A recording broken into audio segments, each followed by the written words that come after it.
Good morning, everybody. Welcome back to another episode of Ballroom Chat. I'm your host, Samantha with Love.Live.Dance. Before we jump into today's episode, if you have not already done so, please do hit the subscribe button. We're still trying to get to 100 subscribers, so if you are not already subscribed, please do so. We greatly appreciate it. Today, I am joined by the Music Man himself. He is a two-time U.S. cabaret and theater arts champion. He holds a BA in piano performance from Berklee College of Music, as well as a BFA in dance from BYU. He is the music director at over 100 competitions every single year. Obviously not in 2020, but every other year leading up to that. He's the owner and creative mind behind Ballroom Playlist, as well as the MusicMills app. And oh, by the way, he just happened to be a music editor and consultant for So You Think You Can Dance for 4 seasons. Please help me welcome to the episode, Mr. Brent Mills. Hello, how are you doing? Nice to see you. Thank you for having me here. Yeah, so lovely to see you. So lovely to get the opportunity to talk to you. How are things? How is life currently? Life is, well, let's say silver lining. It's great. I used to travel over 160,000 miles a year. Now that has stopped. I'm having awesome quality time with my loved ones and actually enjoying home. So that has been the silver lining, and the other thing, just having time. Because going out on a Wednesday, coming home on a Sunday, and then leaving on a Wednesday again, left me 2 days, typically maybe 3 days, to kind of reassess my life and get things back, and then repack and leave. So that has been amazing. And the downfall is, going from 46 weekends a year to 0. So everything has been an adjustment, but luckily people in my circle were very supportive, and we were able to literally get home and within 2 weeks losing every event up through December, and then trying to reassess and refocus what I can do, because I never thought it would all just be gone. I was booked like 3 years in advance. So it has its both pluses and minuses. So I think it's a good synergy, yin and yang, whatever you want to call it. And the balance is doing okay, you know. Well, and I think to that point, you are honestly one of the people in the industry that I kind of looked at as soon as quarantine hit to go, okay, how is he pivoting, or what is he shifting his focus on? Because I feel like a lot of us are used to that kind of like either lesson structure or competitive cycle structure. Vendors are, like you said, going out 46, 50, 52 weekends a year, depending on how many competitions there are. So when it all just falls out, it's like, okay, well, what do we do now? And pretty much immediately, I feel like there wasn't a beat from when BYU Nationals got canceled to when I started seeing, hey guys, we've got this app. Have you thought about picking up our streaming service? I was like, oh my gosh, that's brilliant. He's just pandemic proofed his business. So was it just a matter of, well, I'm not pushing this anymore so I can really drive traffic and drive eyes to this app that I've had for a while? Or was it more of a conscious, no, I want to shift the direction so that I have a lot of people interested in this now and I can just focus on the app and the streaming service? Right. Great question. Well, I've always wanted to push it, but being that the travel schedule, which is what fueled the popularity, demand, whatever about the music, and being able to get that trust, I guess, in the dancers after the 20 years, it became I couldn't push it, but I was like a team of one. So traveling, coming home, like I said, like a couple days. I've always wanted to push it, but I didn't have any staff. It's like a one-man band to start off with, like any business. And so all of a sudden I had time, and all of a sudden I'm like, well, what do I have now that I can just give, and I'd been editing over online professionals' music, sending it to them. And I thought, well, you know what really spurred it was everything was closed down, the studios, the events. And so I knew immediately that students and teachers and amateurs are do not have access to that library anymore. And I'm aware that Spotify is out there, but I know Spotify doesn't, you can't change the tempo, you can't edit the songs, you can't organize in like a dancer's mentality because it's not made for dancers. And so I'm like, well, I have the streaming, it's already set up, it was already rolling, we were just waiting to do a big launch. So we're like, well, here's our launch. So we reduced it down to $10, and we just said, hey, during COVID, if you don't have access to that all that music in your studio and your teachers, then we're going to give it for $10, which is literally less than cost, to at least give people access and practice at home. Because that moment through really the end of June, everyone was still inside and practicing inside, taking lessons inside. All the teachers got online, and so that's what started it. And then being home and having 8 hours, 10 hours just to, I'm not gonna, I mean, it was so like, I'm not gonna just sit here and watch movies and eat bonbons. I just need to, now I have that time to like make really good posts, have some legitimate like information, thoughtful process of marketing, and getting the word out. So that for me was kind of like, I always wanted to take the plunge and stop traveling and say, I am going to, but my income was, you know, was a big deal about traveling. And I loved going, and I liked being out there as part of the whole process. So, um, this made me take the plunge. Literally, I had to jump. And it's not like we went from 100 users to tens of thousands. It hasn't jumped like that, because again, it was still money and no one was making money. But at least I was able to now focus directly on this business that I've been in my head and planning and trying to get ready for the dancers. So a little bit of both, kind of threw it that way. But I just didn't put it together and it all went online. It'd been going for about a year quietly, like a soft open.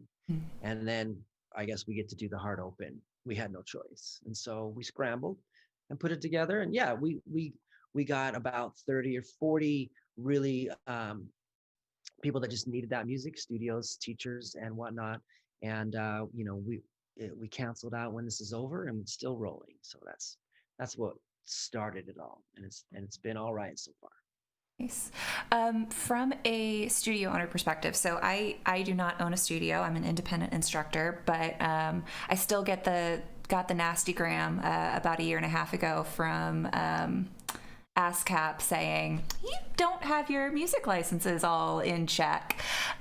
If someone subscribes to the MusicMills app and they are in a professional capacity where they're teaching lessons, do they also need to go out, if they're only using the music from the app, I should say, do they need to still go out and get separate licenses from the three major licensing agencies, or as part of that subscription, is that covered?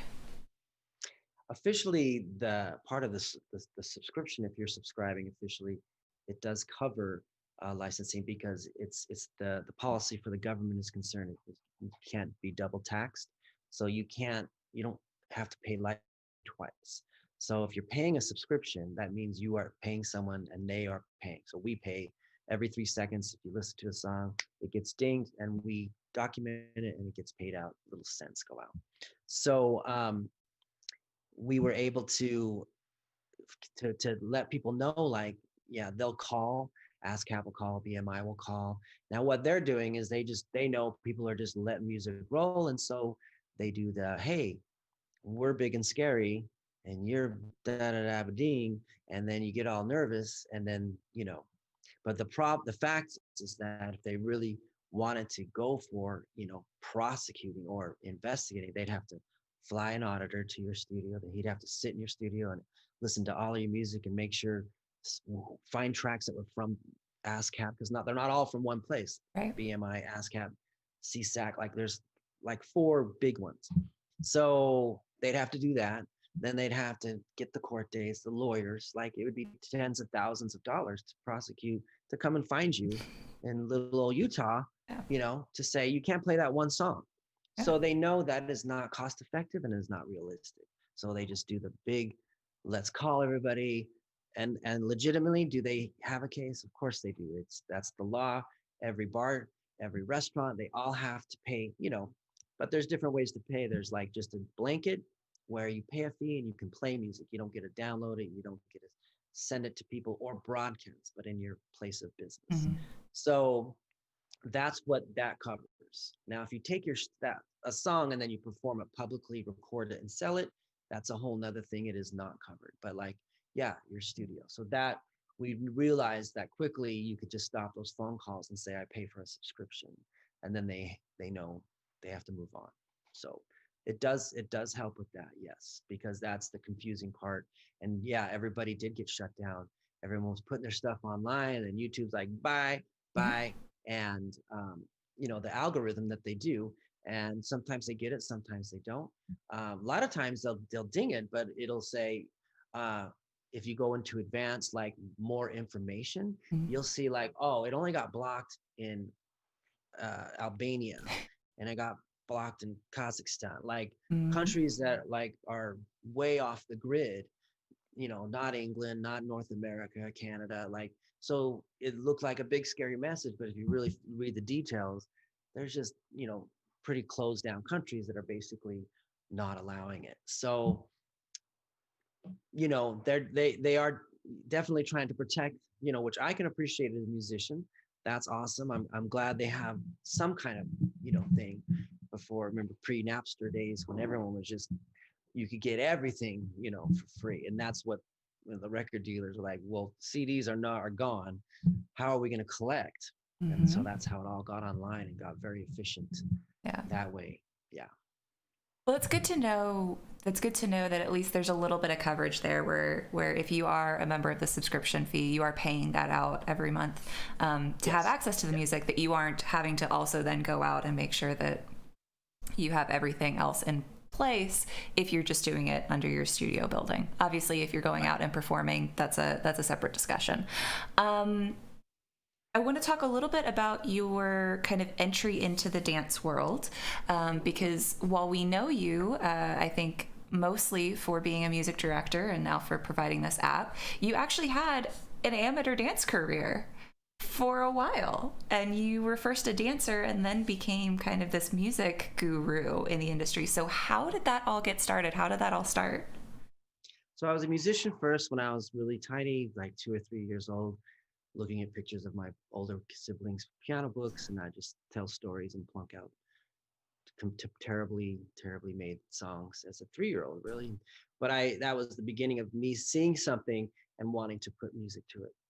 Then I got lessons, and I was a musician all through school. And then my freshman year of high school, you start high school and there's all these new programs, and I was thinking drama was cool, and so I went into drama, and then they decided to do Seven Brides for Seven Brothers um, that year for the musical, which requires 14 male dancers. And we're in Little Pleasant Grove by the mountain, Podunk, tiny town. I don't say Podunk, I love Pleasant Grove, but it's definitely not, back in the 80s, was definitely not ready for male dancing. That is for sure. So we had to go and recruit baseball and football players. But we got it. We got 14 dudes. We learned the waltz. We learned lifts. We learned the polka. Um, all kinds of lifts, all kinds of stunts. I mean, so for the guys in the little high school, it was very fun.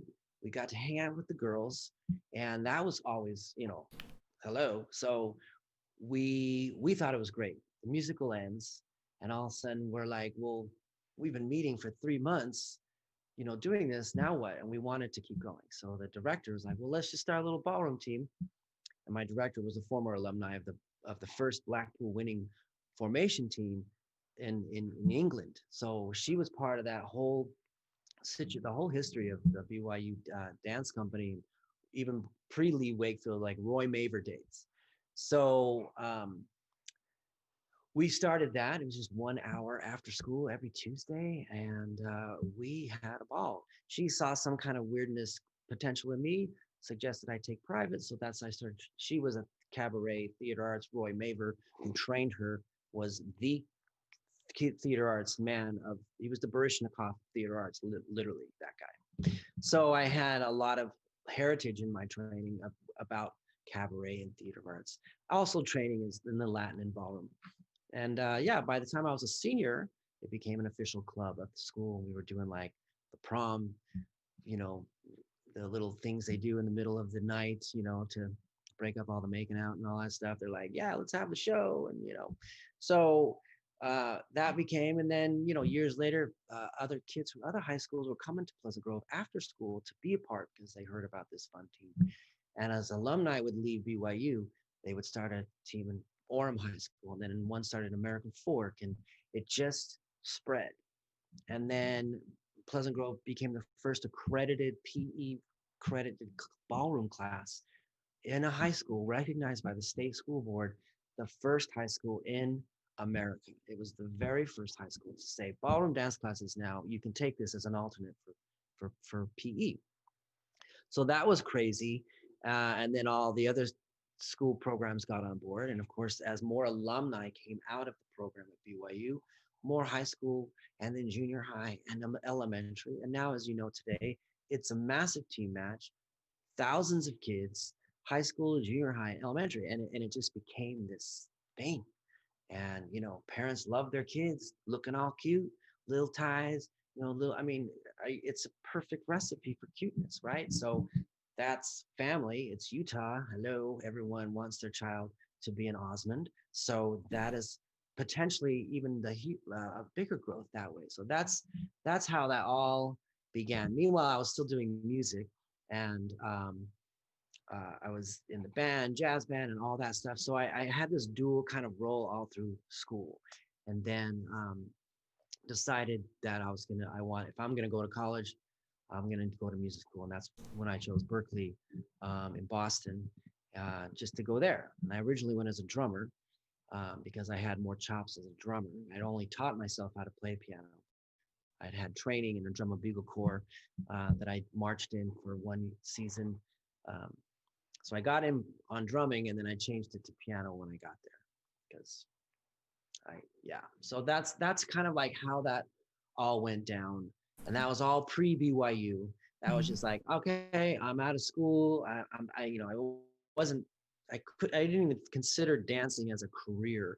I don't know why, but I think it's because I wasn't ballet. I wasn't brought up in that whole studio atmosphere. So yeah, it was music, and then I finished Berkeley and decided to come back. And realized that I got a job. Oh, I know what happened. So I came back from Boston to let me know if I go way too, I You're chart way too high. fine. So I get home from Boston and I'm hanging out, and I decided um, to to finish up or to begin at the University of Utah because my mom worked there in the hospital. So I got like half tuition. So my tuition went from 7,000 a semester to literally $350 with my mom's discount. So I'm like, of course, I'm going to this school. No more college debt. And but the music program compared to Berkeley was like high school band. I mean, it was literally just a bunch of students getting ready to become a high school band teacher. Like, and I was just like, I'm not that. So my grades went down, and I just gave up. I was managing a bar, it's just like that rough life of like, what am I going to do? And then in that bar, there's a patron. She owned a little dance studio with little kids, jazz, tap, ballet. One of the first people to actually, she opened her studio in Cottonwood Mall, like in the mall, like the first dance studio ever to be in a mall. Cause she's like, marketing, people walking by. The whole thing was windows. Mhm. So it was pretty brilliant, but she was not so good at managing. But, she hired me because she needed she needed help with boy girls, like lifts. And so someone told her that I used to dance. I don't know how anyone found out, but so she's like, you know how to do that? I'm like, oh, lifts. Are you kidding? That's all I know. So I came over one time and I was just looking at it and I'm like, oh, yeah. make that, sit that guy and shit, and then have that girl go over there and lift her up and then drop him down. And, and I just naturally, like I'd seen before, I just started, yeah, you do that and do there. And they're like, when that went on to like a national title over in LA, and they were just like, this is awesome, do another one. So they hired me again. And then all of a sudden they're just like, we want you to be our assistant director of the studio. And I'm like, well, bag bar life, I'm done with that. So I went into that. And then I suddenly realized how much I lacked as far as like the skills of teaching the elements of dance, all those things. I was just like choreography. I found this creative little thing that I did not know was going on. And so just alone on the ideas, I was kind of coasting, but I really felt like I need some training. So I'm like, BYU has one of the most innovative dance partners as far as like being able to have these touring and these companies, so many options in between folk and contemporary and ballroom. And so I'm like, I'm going to go down there and just get some training because, you know, professional musician and making it was like, this was the ladder. But like as a male choreographer, for some reason, it was like this. It was Yeah. so much closer. Like it was so much easier to get work. Um, so I did. So I went down, applied to BYU, um, got rejected a couple times because I had terrible grades. So I went back to U of U and just retook all these classes. And then I applied again, and then they rejected me again. And I was like, what? And so I double checked, and they actually messed up my transcripts and didn't calculate it right. And I was ready to fly to Puerto Rico and just decided to give up and be a windsurfer during the day and work in the hotels at night, just just be a bum. And I was literally ready to go. And a very good friend of mine was like, just go down on Monday, just go, just find out. And I'm like, really? BYU is gonna say, oh, I'm sorry. I was so bitter. Oh, And they're like, just go. So I did. So I go down and I'm all mad. And the lady's like, hey, did you get in? I'm like, no. And she's like, why not? And I'm like, because I don't know. She looks up, she's like, well, your GPA was like 2.6. You need like 3.2. And I'm like, 2.6. I came in with a 3.5. She's like, diggy, diggy, diggy, diggy, diggy. And she's like, oh, yeah. oh my. And I'm like, what's going on? And she's like, um, I can see what happened. We had a new intern that calculated your grades wrong. So she's like, and if I do the math, it is a 3.5. I'm so sorry. We're gonna resubmit this. You're gonna know in 2 days, and I'm gonna call And I'm like, I am dying. I'm like, what? And I went home that day just like I would literally was ready to buy a plane ticket. And then the rest is history. That was like the pivotal point of like I would have totally, I mean, I'd probably be dead by now with skin cancer. I'm positive. So I got in, and then the rest is history. I just took off the idea of choreography and the creative process, um, which I kind of fought the process of ballroom as a sport because I really wasn't into it as the competitive side. I was into the artistic, like I loved creating. I would hear music, and I'm like, I need to coordinate movement with that music. And so to me, when I got in there, yeah, it was all ballroom and steps, but I didn't feel like steps could really portray a character or tell a story. Like cha-cha basic, what does that tell you? Nothing. So I got into a few other programs in there that like let you choreograph. So I just took off, and I loved contemporary dance. I was so in love with all that. I mean, the weirdness of the trees, not so much, but it had a point, and it gave you way more control as far as like knowing how your body moves, your center, and all that stuff. And so to me, I had a whole different foundation developing outside of ballroom. But I was in ballroom still because I loved it. I loved the team effort. I loved the shows that we would do because they were very artistic shows. It wasn't a bunch of competitive dancers coming like, let's watch a bunch of samba. It was very creatively, very sequenced.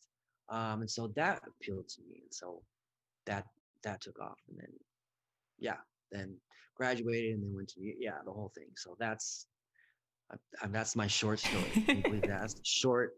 version. It's the short version. I love that. Yeah. So many things that I want to chat about in there.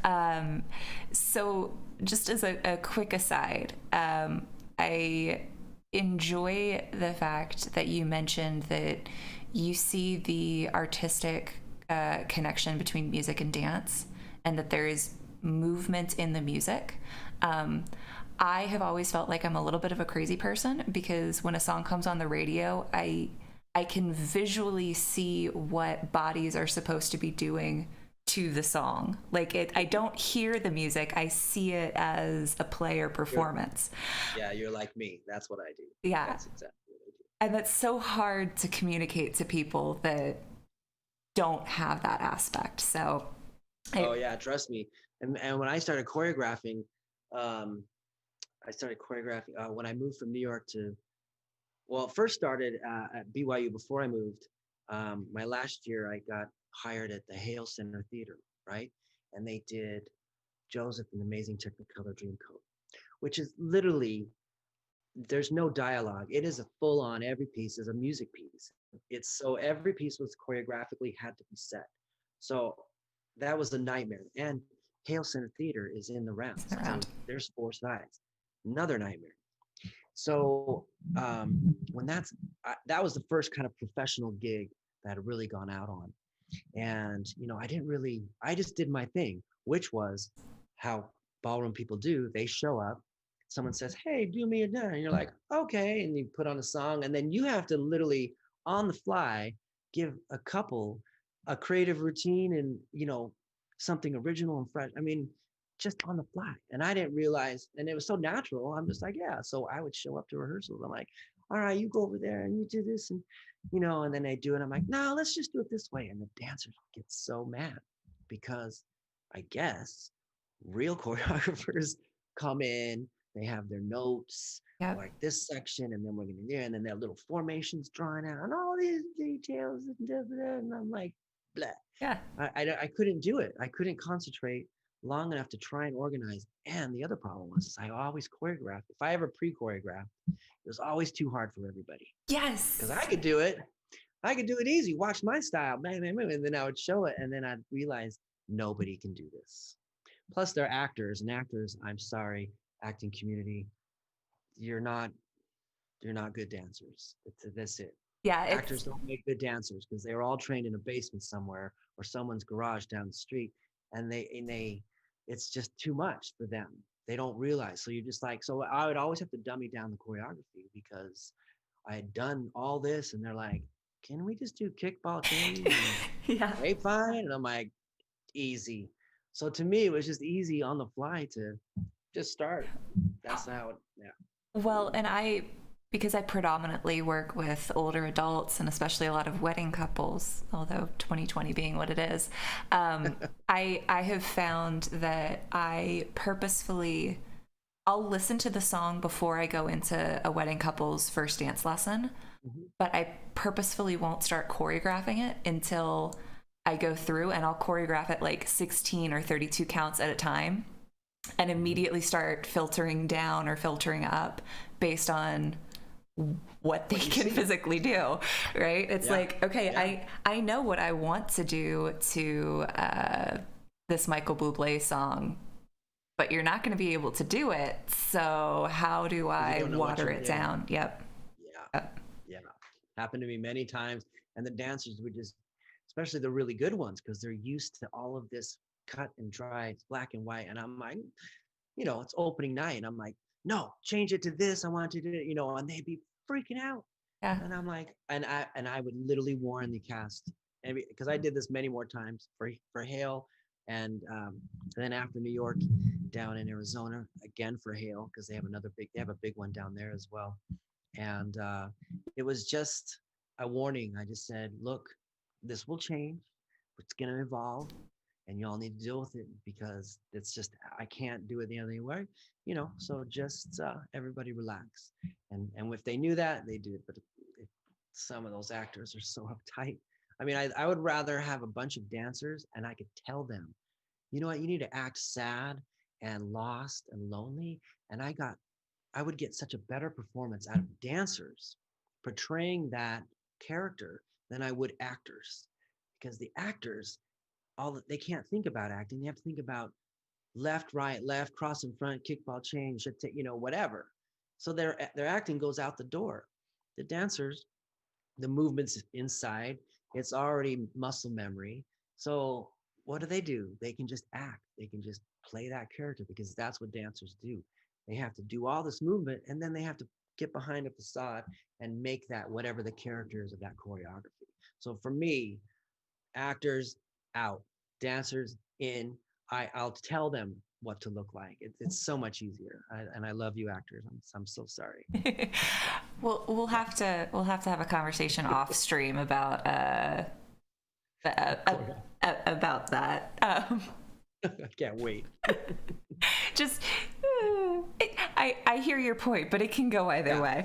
I had to do Sound of Music in the round, and I had to do Oh my gosh. So Long Farewell, Uh-huh. right? Which is iconic. Everyone knows that choreography. Everybody. No one doesn't know what it is. And so when you're there, you're like, I either copy this verbatim, which is the cardinal sin amongst choreographers, or I had to do something completely not recognizable. Mm-hmm. And then let's add 4 sides to that as well. So it's like the Rubik's Cube of choreography. Yeah. And that's the decision, because you can either just take the easy road and just do that and all that stuff, or you find another gesture. You're like, well, what's another gesture for hello? There's not many. Right. There's not many variations. So, I mean, it was challenges like that for me. But again, like you, I hear a song and I immediately go into a story. I immediately go like, oh no, I have a girl come out and she's gonna this and the guy's gonna do. Like, I can't stop it. So Mm-hmm. it was easy to be clear it from, because I immediately would know, and that is only unique to ballroom. That's only unique to ballroom people. You'd go into lyrical jazz, even hip hop, everything's pre-done. It's very organized.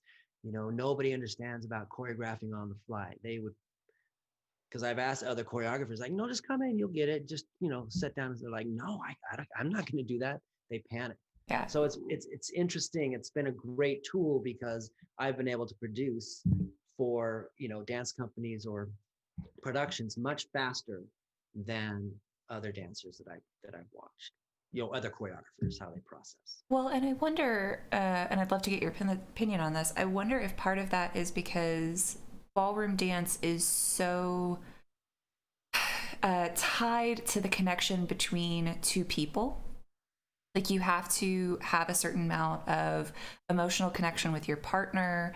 You have to feed off of each other. There's the lead and follow aspect where you're getting a signal and you're reacting to it.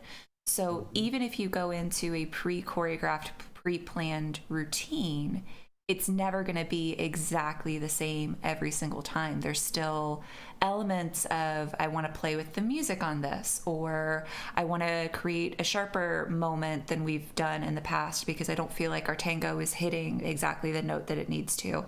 So I feel like the ballroom mindset is more, I want to kind of know the beats that I want to hit, but I want to be able to have the ability to react in the moment. Whereas hip hop or jazz or tap, it has to have a little bit more of a structure to it because you're wanting to create emphases in the same place every single time you perform that single piece of music.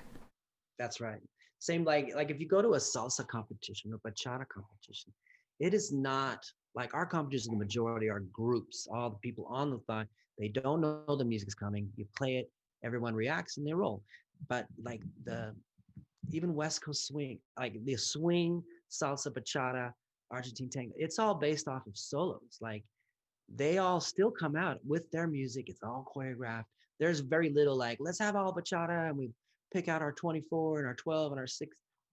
It doesn't work that way. And so to put on a piece of music and start dancing for any other style except ballroom is like, I don't know how to do that. And but we're also very time specific.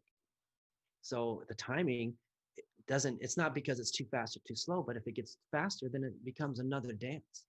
And the dance industry doesn't understand that. So like salsa, hip hop music, it's not based off of tempo. It's like East Coast, there's West Coast. Ballet is based off of the style of what the progression is, adagio, allegros, tangos, things like that, where it's just a certain style. But we're like, it's a certain, not only is a certain style, but there's a certain rhythm. And then that rhythm, there's a character. And in that character, there's a story, and it's like so much to take on. I've had ballerinas from American Ballroom Theater, like in New York. They come over and they can't even do a rumba walk. They can't do a rumba walk because they're trained to like place that foot first and then walk on it. Where we're like, no, just start falling and you'll catch yourself. Yeah. And they just go, why would I fall? I'm a ballerina. I'm all about balance. I don't go off balance. Yep. And you're like, turn it off. So to me, like it brings a lot of variety and like a lot of texture for when, and that's why that's not, So You Think You Can Dance, that's a big reason why it was so successful, because you had to know ballroom, and they finally legitimized ballroom as a craft and not, because before that, I got to tell you, I was embarrassed I didn't want to be called a ballroom dancer.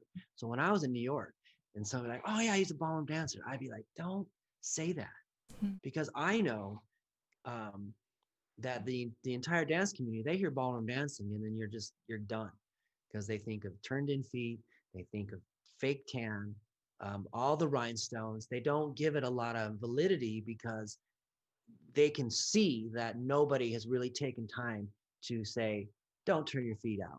I mean, don't turn them in. Yeah. Or your extensions are, like I can see it. And I'm not even a ballerina, but I know I've had ballet classes for years. I know that's what they're thinking. So I didn't want to be put in that group of like, he's not legit, because that's basically how it would feel. And so when that show came out, it was like, oh no, these ballerinas now have to do cha-cha. And now we can all see that they don't look like the ones that know cha-cha. So I think it was a great reveal for everyone to go, oh, it is legit. Because I've been like, I am all about, yeah, that's why it was never going to get in the Olympics either, because, I used to teach ice dancers, and I used to help them with back east with their choreography, lifts especially.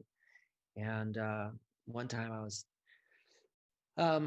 teaching them, and I said something about their coach and judging, and they're like, no, our coach doesn't judge. I mean, our judges judge and our coaches coach, and you don't get to do both. And I thought, oh, that's why.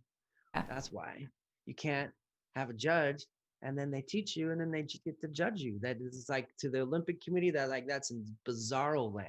Yep. And so until that changes, I guarantee you it will never get to the Olympics, because there's too much potential for, bias, please. Yep.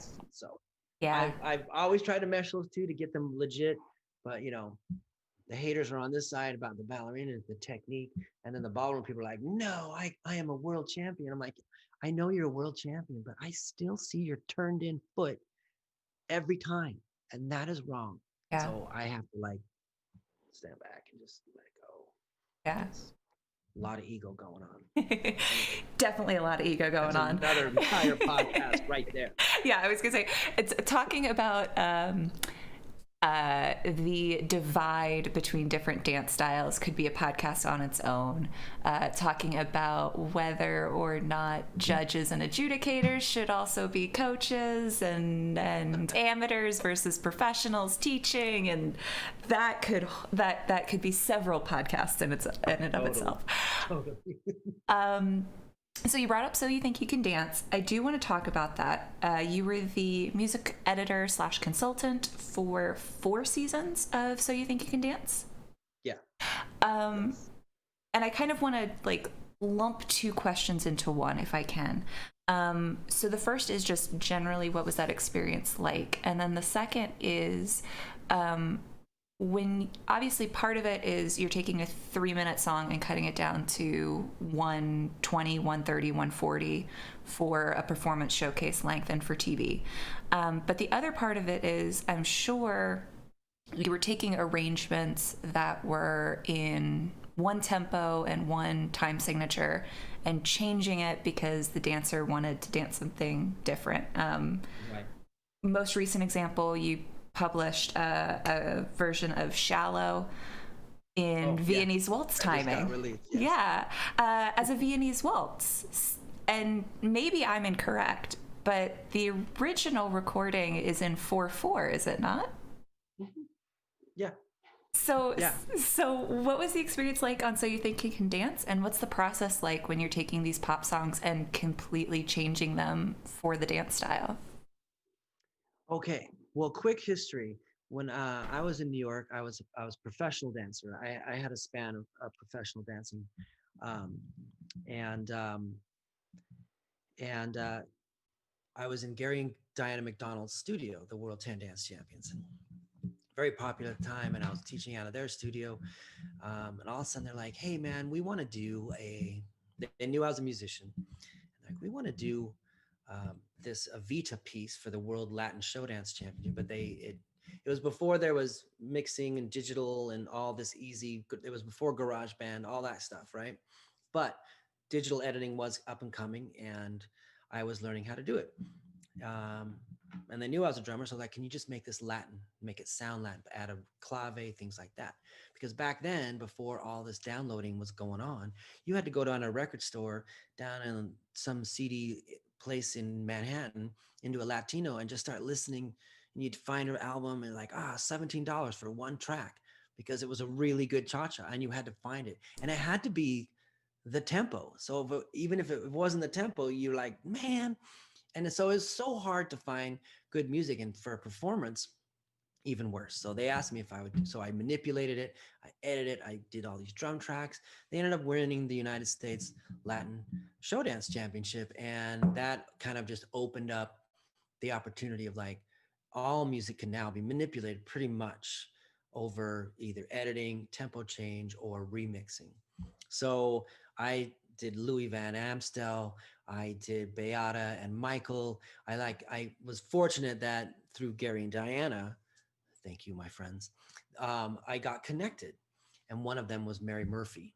And so by the time I left, and decided to go full time music out of New York, moved my little family to Arizona, and started doing music full time. And then Mary contacted me. I'd done a little bit of music for her in her studio back when she was, I think, pro-amming maybe. And so she knew me from there, and we were always good buddies. And she's a character, and that's when she got on that show. So she calls me up, and she had to choreograph the opening number for the first. And so she's like, "Can you edit this real quick? Because I can't get a hold of their guys in the production studio." I'm like, "Yeah, send it over." And I'm like, "How long?" She's like, 1 minute and 32 seconds. I'm like, okay, because TV has to be specific. Everything's on the minute. So I did it, sent it to her. Yeah, yeah, yeah. Then they had Ron Montez as a guest choreographer. Ron's like, "I need this edited." Mary's like, "Just have Brent do it. He's fast and he'll get it done." So I do it for Ron, and then another choreographer, and then one of the hip hop choreographers. So eventually, halfway through the season, the producers are like, "Who's this Brent guy from Arizona? Who is this?" Like, because they were all just going outside. And so Mary put in the word, and they're like, "Well, let's just hire him because obviously everyone's very happy, and he's very fast." And I got really quick at editing when I was in New York for Gary and Diana, and all those people. Like, editing was just super easy. Remixing a lot longer, but it's so easy to edit. So that's how that all went down in that situation, because we were able to now manipulate music. And now that everything's online and digitally there, then like for instance, Shallow. So I hear music. Um, when I hear a song, if I hear a song, I go, yeah, yeah, yeah. But if I actually get the sheet music, or if I learn the song on the piano, then I'm open to do it however I want to do it. And because the songs are just it's just a repeat of chords. So I don't even really care about the melody. I like just playing that progression of chords and then making up my melody as I go, which is, I'm not a songwriter for that reason, because I have to decide I mean, it took me long enough just to decide whether I was going to do Shallow as a waltz or a Viennese waltz. Because they both sound really, really nice in their own little sort of way, waltz and versus Viennese. Um, but the progression of the chords and all that lends to me that it needs to go faster and flow more. I'm going to release, I'm just finishing um, Killing Me Softly, which I do a Monday night little, I don't know if you call it a podcast, but I just turn on my camera at my piano back there, and I just turn it on every Monday, and whoever wants to watch, and I just go through these songs and I start figuring out arrangements, and then I'll just tell people like what I'm doing and why I'm doing it. But it's really just an opportunity to see the process of what goes on in my brain when I think about like Shallow. So I'm actually going to do that tonight. I'm gonna go over Shallow and let people hear what I did, and that's at 7 o'clock Pacific time, and it's just live. We do it through Facebook, but it really it's either people to educate and to know kind of how music, because I kind of try to help dancers like figure out how to listen to music, because like for instance, one of my pet peeves when I'm playing music at events is, they'll announce the first dance. Mainly it's professionals that always do this, and there was a trend for a while, and music please waltz, and I haven't even pressed the button, and all of a sudden the couple just takes off, Yeah. and I'm like, well, that's pretty brassy. Like that's pretty assumptive that they can just, yeah, I know what song's coming on. It's Mhm. it's all good. Which I was like, how do you know? How do you know? And how do you know? Maybe I'll just take a little longer to press that button and make it awkward. Yeah. We'll just keep watching you move without music while all the other competitors stand there, watch you move. Because to me, it's like that is like almost a foul, because how is dancing made? Is you hear something and then you do it. There was no band that saw a couple just dance into silence and they're like, yeah, that looks like a cha-cha, let's join them. It's never worked that way one time in history.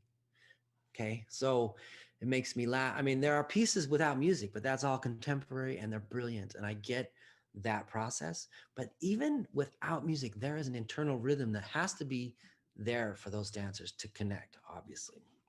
So if there's no sound, then you're not connecting, and you haven't connected yet. So to start moving was really, really, really silly. Because to me, when I was dancing, even earliest days, it was a story. It's a story and a progress of like, and I was being trained as a professional. Rufus Dustin, great choreographer, very passionate about technique and process and storytelling. He said it to me once with our partner. He's like, every what I think every two measures is a story. So every, or maybe four. I think he said it was a sequence in four. So tell a story of every four measures, and then either repeat the story or whatever the movement says. And I actually became way better and more attached because I could actually focus on sections about really what I'm portraying, and not like, oh, New Yorker, and then I do a hip twist, and like that's goes in your brain, but that doesn't tell a story. That's just technical jargon. So when I hear songs, so I started doing this program, which was really just like, hey, I love Killing Me Softly, but listen to it as a foxtrot, because foxtrot is like do da do da da da do do Mhm. da da da do da da. Yeah. So I'm like, oh, that is like a nice little groove, and that's why like groups like Postmodern Jukebox, Yes. groups like that went huge, Yeah. because they and then I'm like, man, I should, because I've been doing this way before they came along, but this guy took those songs that everyone knows is hip hop and whatnot and brought it into this jazz, funky, enjoyable, relatable piece of music for everybody, not just the old fogies that like, oh, they think that's the greatest music. I'm from the 80s, so I'm like, no, punk rock. It's Yeah. like we all think our music was the greatest, but like this guy took that song into a level of like it made it the greatest for everybody to relate to. Hmm. Kids are digging jazz.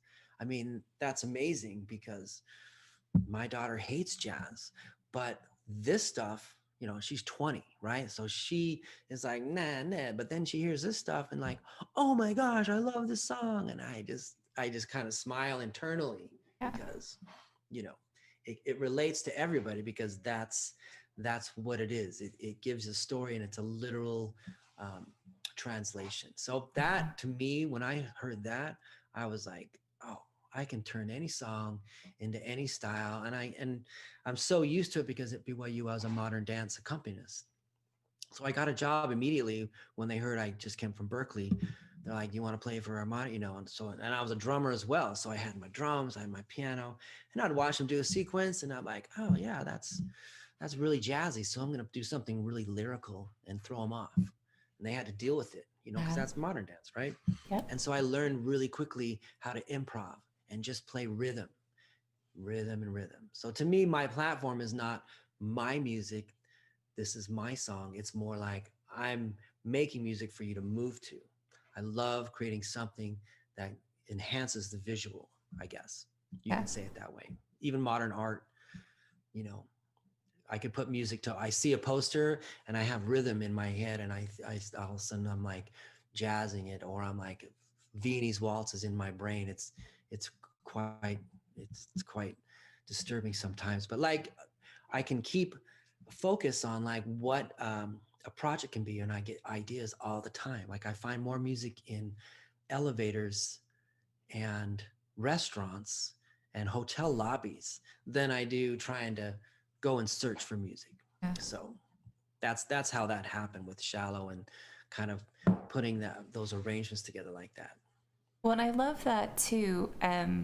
For me, when I'm at a competition, I love the moment, and I feel like it's 100% credit to the music director and how they're picking songs. But I love it when I'm watching like a tango or a foxtrot, and I'm like, oh, that's a really pretty song. And then like 45 seconds in, I'm like, oh my goodness, that was Enter Sandman by Metallica. And it just, it's like, how and why, and you just fall in love with the fact that somebody had the presence of mind to go, I enjoy this song, but I want to strip everything that you associate with the song away and see if I can still make it an interesting and complex musical arrangement in a Yeah. context that it would never be in. Yeah, and that's what I do on my little Monday little thing because I try to show people, you know, if you're not musical, you're completely codependent on the melody. Mhm. And if the melody's not there, I mean, I could play Killing Me Softly for 10 minutes in a room, and maybe five people out of all the 50 will know that's the song because there's a few identifying chords and such in there. But most will just be like, oh, there's music. And then as soon as I start playing the melody, it all makes sense and it all kicks in. And then once they hear the melody, if I take the melody away, they are now aware that that is the song. And then they hear the chorus, and then they're like, "Oh, this is where the chorus is," you know, strumming my, you know, things like that. But most are just codependent on the melody. And I try to show people bag the melody. The melody was just the thing to get you hooked into the song because that's songwriting 101. Three chords, awesome. Hound Dog, it's three chords, Yeah. just like thousands of songs are those three chords. But it was that, you know, that was that melody hooked everybody and the style and Elvis and those things. So that's what will sell a song. But those three chords can be played in so many different ways and so many different styles. Like I can do Pachelbel's Canon, you know, the famous wedding song. Now it's a Christmas song, apparently. Yeah. Yeah. The only song that's been written centuries ago that made its way back to the top 40, literally. Um, it was 14th century. And for some reason, now it is like the wedding song. And now it's a Christmas song. I mean, you know, Yep. once it's a Christmas song, everybody, it's a Christmas song forever. Always. So, but that's a progression of chords that are more, it's like a little more famous than the do, do, do, do, do, do, like that Mhm. little melody line that goes along. It's that da, da, da, da. Mhm. So that's what I try to show people. Like, I'm just going to use this progression. I'm going to play it as a Viennese and then a waltz, and then here it is a foxtrot, and then I can tango this song. Like even that song right there, I can play. I could play for all four styles. If I played live for a round, I could play canon as a waltz for a minute and a half, and then I could change to a tango, to a foxtrot, to a Viennese waltz, all the same song. So that to me is a lot of fun because you get to do a variation on a theme, which composers did all the time back then. They would take another composer's theme and do a whole nother situation. Uh, but they loved the theme. It wasn't the melody so much, it was just that progression. So that's my thing. That's what I love doing. I'm not about songwriting, uh, but I love good songs. I love good songs that were not only has a great progression of chords, but the lyrics sometimes lend like some songs I don't want to do jazzy because the lyrics they don't feel jazzy. It's more to be beauty, things like that. So Yeah. that's how that all goes down. So that leads me to an interesting question, or I hope an interesting question, which is when you are listening to a song for inspiration to make it ballroom or to recompose it, are you paying more attention to the emotional quality in the music as it was originally written, or the story that the lyrics are telling for how you want to recompose it, right? Because the emotional quality that dancers are expecting to be performing in a samba is going to be very different from a bolero, which is going to be very different from a tango, which is very different from a Viennese waltz. So if you're stripping the melody out, or you're ignoring the melody as you're recomposing it, what dictates for you the direction that the song would naturally lend itself to? Lyrics is the last thing that I take into consideration because when I think about music for dancing, it doesn't necessarily mean someone has to sing the song. Whether it's a very familiar song or not, say when I released Killing Me Softly as a waltz, which I've decided I like it as a waltz. I tried it as a Viennese waltz, and some songs don't work because they're sung not kind of in strict. For instance, last week I did Love on the Rocks, and this is an old song by Neil Diamond. And the chords, though, are so awesome because it's a very sad song. It's emotional. It's in a minor chord, and then it ends in major, and it goes back to minor. And it's just this very, it's a great ride of emotions. Love on the rocks, and you're heartbroken. So the chords are awesome. But the way he sings the song it's very like love on the rocks. Ain't no big surprise. Like he's not just like love on the rock. So to me, to try and play that in my right hand as a melody, I can't get that message through when you play it because now I'm just imitating the way the style he's singing. So I just let that go, and I just go into the chorus and just kind of fill the top as kind of support. And once in a while, we'll pass by. First, they say they want you, something like that, and then I'll take off again because I can't really. But other songs like I did Longer by Dan Fogelberg. The way he sings it is like da da da da da da da da da da, and he sings it that way, so people will relate to that because it's the same thing. So lyrics are kind of last on the list. It's the progression of the chords, how like if they modulate, if they go into a minor or a major. Some are just three chords the whole song. Like Shallow, literally is so it's the three songs during the there's three chords during the verse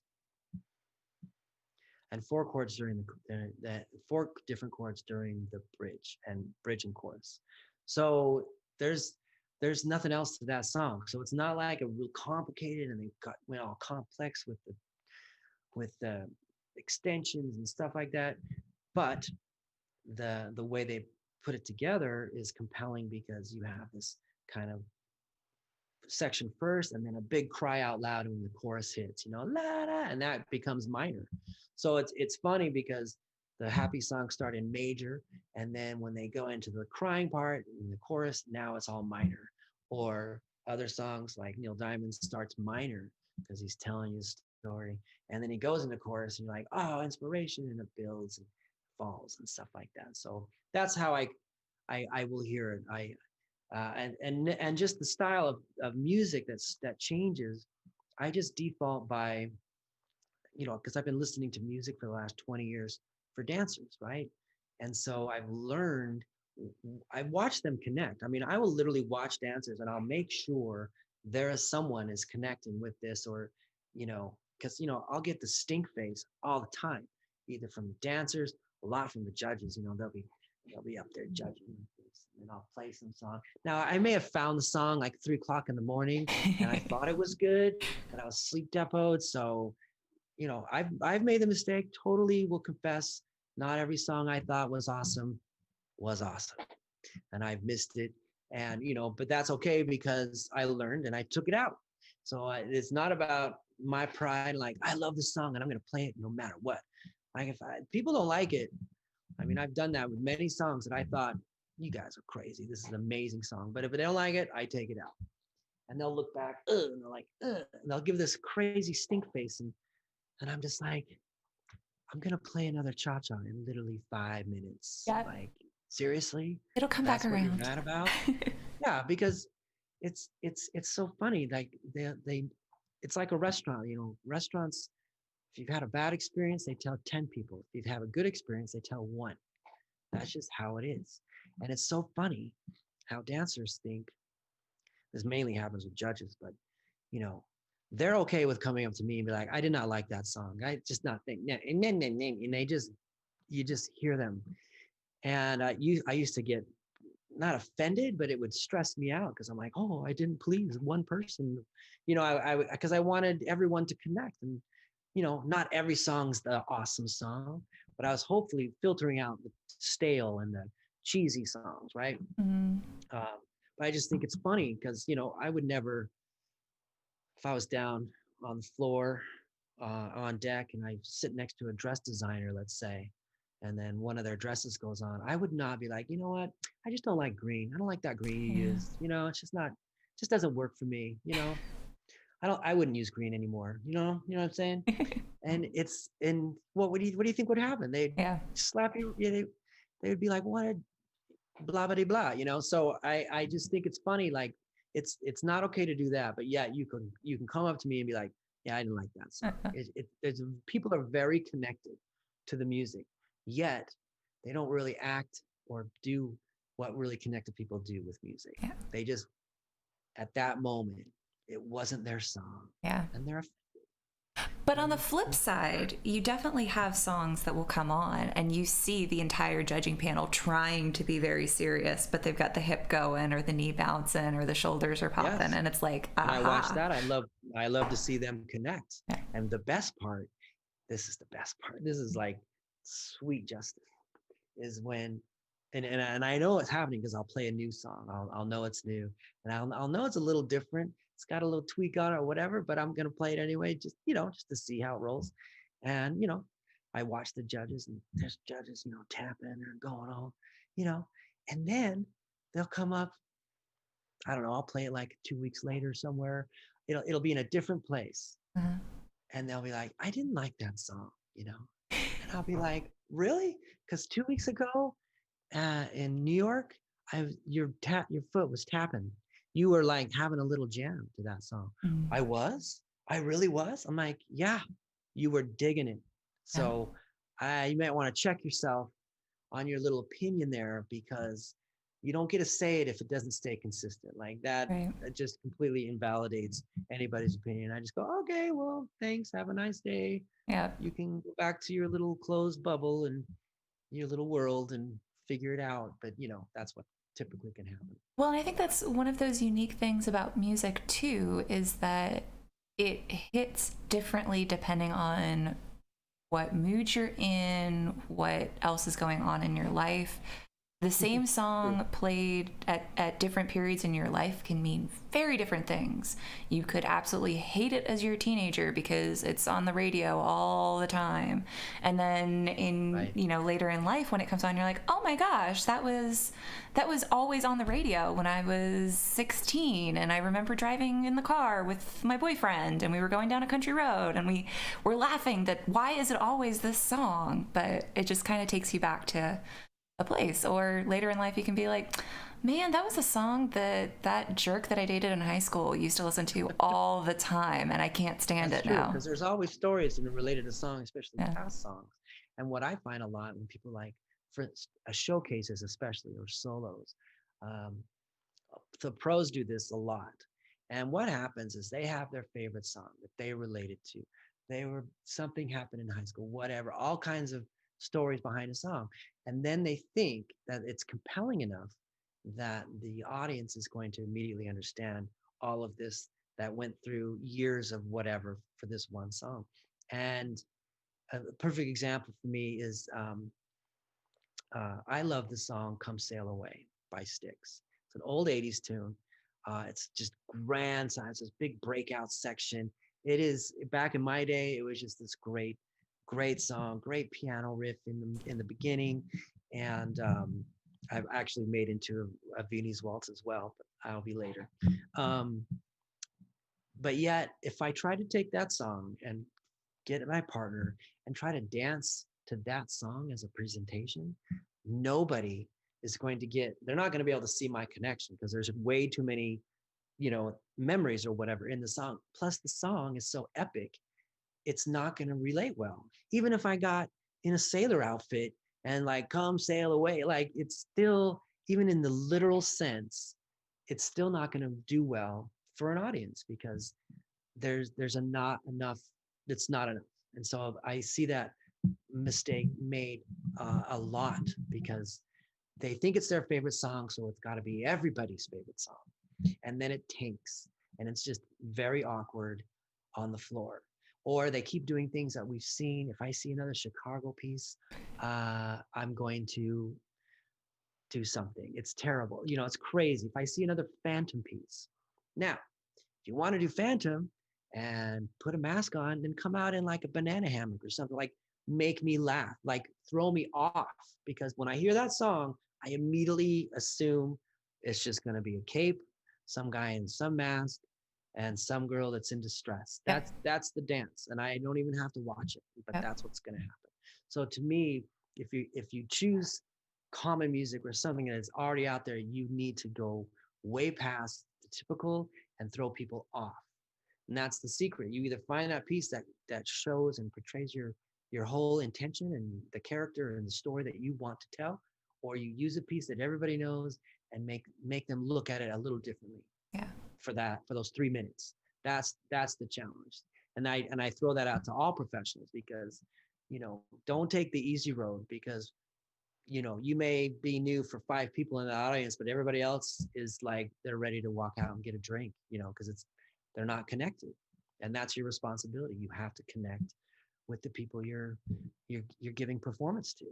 Yeah. Well, and I think, the professional showcase at Ohio is an easy one to turn to because it's typically posted all over the internet, so it's easily found. I feel like with professional showcases, there is a fine line between taking yourself seriously and trying to prove the quality and the clarity in your dancing and deciding that this is just a fun moment and let's celebrate it and let's have fun with it and kind of be goofy. I feel like the showcases that I really appreciate are firmly and clearly in one camp or the other. And the ones that fall flat for me are trying to like thread the needle between we want to show that we can really dance well, but we also want to kind of be goofy, but we don't want to go too goofy, right? Right. The one that stands out to me from, I think it was last year, is the Baby Shark routine. That was the pinnacle of hilarity for me because she came out in an inflatable shark costume, and they were dancing to Baby Shark. That's the perfect example. That I was actually I was, when you brought up Ohio, I'm like, that's exactly what I was going to say. Like, Ohio, they all have to have this great show dance, and they're all under pressure. They only get so much time, and it's a big deal to them. And but it's so competitive. Um, they're all like, do I go funny? Do I go serious? Do I go emotional, or do I go dramatic? Things that's the big decision, right? Yeah. And you know, as soon as I heard the music, and I'm totally admitting this, as soon as, and it's Travis and Jamie, so they're legit. They're, I mean, highly decorated. And by the way, I taught Jamie her first cabaret routine. I choreographed for her back at BYU Idaho. I just want everyone to know that. So you're welcome, Jamie. That's like some royalties one day, please. Anyway, so they're in rehearsal, and that music comes on, and I immediately judge. I immediately just shut off. Like, really? That's the best you can do? I mean, just my own fault, And they come out and they start their thing, and I'm like, that's it. They did it. They did it. Because what they did do is they took that song. What did they do? They made everybody watch, because nobody would have expected that level or that extreme or that just, and they didn't do any. I mean, they did the most basic movement and steps. It wasn't anything, but the They did whole the story Fortnite dance at one was point. one of the most brilliant moves. But I am telling you, there was a point where they were with Gary and Diane and their crew over there, like, we want to do this, but how should we do it? Because they know, like, everyone hates that song, because at that point it was just, now it was annoying, Yeah. and we were kind of over it. And it was just perfect timing, perfect situation, and they really kept it simple. And so that is a great example, yes, about they took the easy song, but they put a lot of thought into it. And look at it, Yeah. it'll go down and as so memorable and relatable to everybody. I mean, I'm showing it to my non-dancer, non-ballroom people, and they're like, that fabulous, amazing, all of those things. And so yeah, perfect example you chose right there. Um, I want to wrap things up this morning, but before we do, what, in your opinion, is one song that you could go the rest of your ballroom competitive experience without ever hearing again? And what is one song or one version that you wish more people would practice or perform to? Hmm. um I don't need to hear um all that jazz ever again. I don't need to hear Phantom of the Opera ever again. I'm good with those. Um, so yeah, there blurred lines. And that's the thing, is what I do is I actually retire music. I found out that I'm really the only music director that actually takes songs out of this, and like, I'm good. I'm done with this one, because some, they have their moment. Happy, that was the fun, but now blurred lines, that was like the song. And then, because it's different now, because all people have to do is just Shazam and they got the song. Mm. Where before, they would come to me, hey, where can I find that song? Well, I got it on a CD and it's in my house and I don't have it. Like they couldn't find it. So a good song, if you found one, lasted for months because it was a surprise still. Now, if I find a really good song, I'm hesitant, because as soon as it goes, everyone's gonna go. And then what do? They go back to the studio and they play it every 15 minutes for 8 hours a day, 7 days a week. And then it becomes that very annoying song. But I'm still using it out on the road. So there's a fine line that I'm very sensitive to be like, okay, I have played the song enough for a final, for a pro, or I've played the song. And so I'll take that from a pro into a pro-am category, where they will get this good music, but it's not going to be a professional event now. And so everything kind of trickles down. And then once it's kind of done there, then it gets archived. Not all songs. Some songs people just love hearing over and over again all the time, and it doesn't get old. Mm. Moon River. There's the song Moon River, to me. I could listen to in so many different versions that I have. I actually played it last week on my little piano thing. It works in jazz, it works in Viennese, it works waltz, and just the style of that song to me, I could listen to um, forever, Yeah. every time. Very sentimental as well. So I get very mushy when it comes to songs that kind of the chords connected and the melodies connected and these beautiful words that go along with it. So Well, I and I think that's feel like, the music out of the Frank Sinatra, Bing Crosby, Dean Martin era is so timeless in its original version. hmm And then it gives this a massive amount of playroom for newer artists to re-envision it. So when you have something like Moon River, I mean, the original recording is just perfect, but if you listen to it a million times because you're a wedding dance teacher and every third father-daughter dance wants to use Moon River, there are enough other options and enough other covers and tweaks of that song that you can still find variety in it. Yeah. right. And that's why the internet's awesome in that Yeah. respect, because it allowed, software became more affordable, the processing became faster, so you didn't have to go into studios to make recordings. So all of a sudden there's these artists that are talented artists that could just get their song up online, and all of a sudden you have access. I mean, you can type "Fly Me to the Moon" into iTunes. And then this is what people ask me, like, how do I find music? I'm like, take your favorite song, type it into iTunes or even Google, and you are going to find 20 to 30 different types of arrangements, from hip hop to hard rock to bossa nova. I have found so many American rumba songs in bossa nova, because the trend now is like converting 80s and 90s tunes into bossa nova, which makes me a little old, because I didn't really plan on my music becoming classics, because my brain, I'm still 23.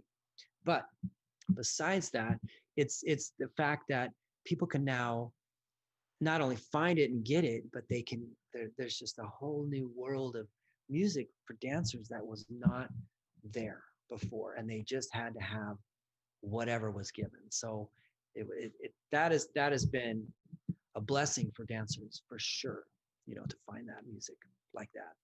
Definitely, definitely. Well, I feel Yeah. like we could talk for hours and hours about Oh, for music and sure. musicality and choreography and all of that stuff. I will definitely, if you are willing, I will have you back on for a future podcast or Yeah, several. I'll see you tomorrow. We can just chat, because I have a lot to say, especially when it comes to music. And I love I that's the reason I'm doing this. The whole platform is like, here's musicians, right? Musicians go along, they make the music and it goes out and they license it, but they stay right here in the right lane in the freeway of career. Dancers, they're in the left lane, going forward, do their projects, teaching, come over here, grab the music, and then come back. And they're always changing lanes over here. And to me, these guys never come over here, ever, ever. But there's a ton of work over here, because dancers they have to have it. That's why they move, right? Yep. But yet dancers don't always know, that they can have something remixed. They don't know. Like, I'll have a lot of people like, oh, I found this really song, but it's kind of slow. And I'm like, you're not aware that we can manipulate speed now? Right. So even you can do it on your little phone. Yeah. Now we can do it through my app, obviously, but it's like so much easier now to do that. And people need to realize, like, there's no limitations now to music for Yep. what you would like to create. And that's what I want people to know. I want to be the Netflix for dancers as far as music goes, where we find all of the music for you that it's out there, but I also make original tracks. I have my own tracks up in iTunes, my own foxtrots I've made. I made one of U2's, a U2 cover. I made a ZZ Top cover.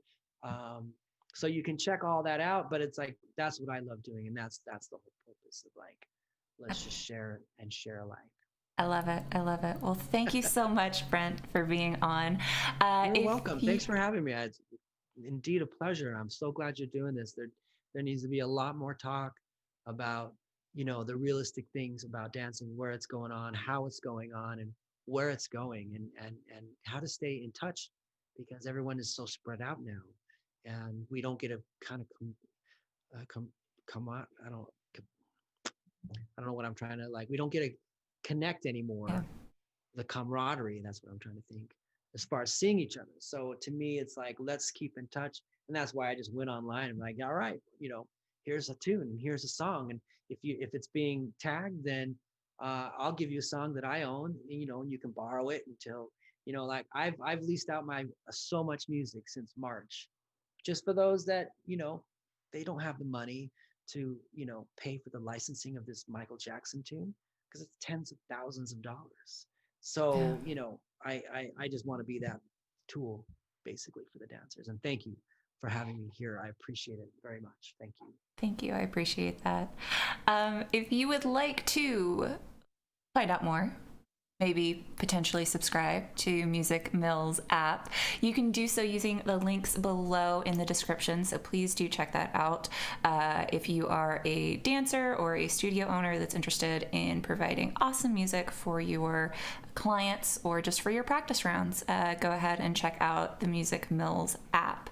I've been your host, Samantha, with Love.Live.Dance. We do this every Monday at 10 a.m. on this YouTube channel. We also have this in podcast form every Wednesday at ballroomchat.com or anywhere podcasts are available. You can find us across social media at Ballroom Chat on Facebook, Instagram, and Twitter. And in case you are new, we launched a Patreon page. So if you are interested in becoming a patron, getting some behind the scenes content and just supporting the podcast, you can do that over at patreon.com/ballroomchat. Thank you guys so much for watching today's video. I hope you stay safe, stay positive, and we'll see you dancing very soon.